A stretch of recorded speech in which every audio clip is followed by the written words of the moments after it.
Enermax INP 450 AGT, power supply 450 watt dari merek Enermax. Kalau bicara brand Enermax sih nggak perlu diragukan lagi, karena pas dicek di Clear Research atau website 80+, brand ini punya banyak banget PSU yang terdaftar. Meskipun brand ini brand terkenal, tapi belum bisa saya rekomendasikan. Pengen tahu alasannya? Langsung aja kepoin ngegas nge-review barang bekas INP 450 AGT dari Enermax.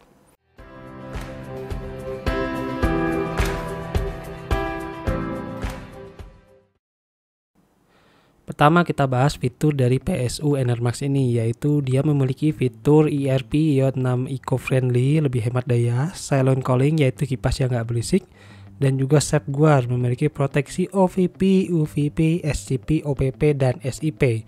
Berikut adalah tabel dari arti dari OVP, UVP, SCP, OPP, dan SIP ini. Berikutnya kita masuk tabel penilaian. Di kiri itu ada D sama dengan 2 sampai dengan S sama dengan 20. Nah, nanti kita akan masuk tabel penilaian ini. Kita nilai PSU ini dapat skor berapa aja. Pertama, karena power supply ini memiliki watt 450 watt, jadi kita centang untuk penilaian pertama di tabel tab 400 watt. Kemudian untuk sertifikasi 80+, setelah saya cari di Clear Research, PSU ini ternyata tidak memiliki sertifikasi 80+. Saya cari INP 450 AGT, hasilnya tidak ditemukan. Yang ada adalah merek INP 450 AWTB. Jadi bedanya yang bersertifikasi itu yang AWT, bukannya AGT. Buat yang mau beli lebih teliti lagi ya guys, meskipun brand Enermax ini brand besar. Karena ketika dicari itu nggak ada sertifikasi 80+, jadi terpaksa kita masukkan checklist ke poin D ya, atau tanpa sertifikasi untuk Enermax INP 450 AGT ini. Untuk tampilan PSU ini punya label Enermax sisi kiri dan kanannya, sedangkan di bagian depan terdapat label yang menjelaskan spesifikasi PSU ini, dan di sini pun tidak ada embel-embel 80+, gak kayak PSU Enermax lainnya yang ada embel-embel 80+, jadi makin mudah ngebedain PSU ini udah 80+ atau belum. Sedangkan di bagian belakang terdapat colokan dan switch yang berfungsi untuk mematikan daya secara keseluruhan. Lebih keren lagi karena kita nggak perlu colok dan cabut kabel. Berikutnya adalah kabel dari PSU ini, dan ini adalah hal yang saya suka ya dari PSU ini. Di kabelnya ini punya kabel yang di cover sama jaring-jaring bermotif garis-garis, kiras mirip garis ular, tapi kalau dipegang kerasa lembut, bikin PSU ini terlihat lebih premium guys. Sedangkan untuk pengkabelan sendiri, PSU ini memiliki 1x24 pin, 2x4 pin, dan juga 1x6 pin power ya. Juga punya 1x8 pin power. Dia juga memiliki 5 kabel SATA power ya. Kemudian punya 4 Molex.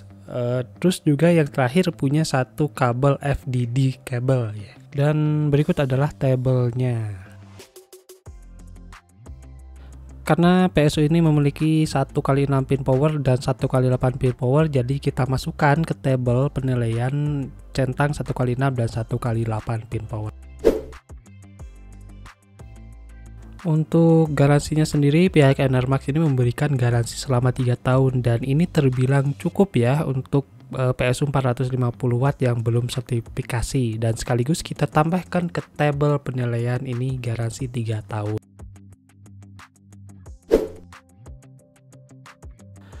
Dari segi harga, untuk PS ini saya nggak nemu ya harga barunya, jadi saya gunakan yang 500 watt sebagai pengganti, yang harusnya sih nggak terlalu jauh untuk harga yang 450 watt. Di sini harga yang 500 watt itu 655.000, sedangkan kalau Enermax yang second 450 watt ini saya nemu di harga 250.000, mungkin sampai 300 ribuan ke atas ya. Karena harganya di angka 655.000, jadi kita masukkan aja di angka under 700.000 untuk penilaian PSU ini. Nah, dari tabel yang kita masukkan tadi, PSU ini mendapatkan total penilaian 39 aja. Jadi kemungkinan untuk PSU ini belum bisa saya rekomendasikan karena memang belum bersertifikasi. Atau kalau misalkan mau cari alternatif, teman-teman bisa cari yang 500 watt. Dan untuk harga 600.000 sih banyak opsi ya, yang udah 80+ tentunya. Oke teman-teman, itulah review mengenai PSU Enermax 450 AGT. Nah, kira-kira teman-teman mau langsung ambil PSU ini dengan harga second yang di angka 250 ribuan tadi, atau teman-teman mau nabung dulu, mau beli yang baru aja nih yang harga 500 ribuan, 600 ribuan gitu. yang merek lain yang udah sertifikasi 80 plus. Atau teman-teman punya preferensi lain ya silahkan tinggalkan di kolom komentar. Buat teman-teman makasih banget yang udah nonton, jangan lupa di like dan subscribe biar gak ketinggalan video-video saya yang lainnya.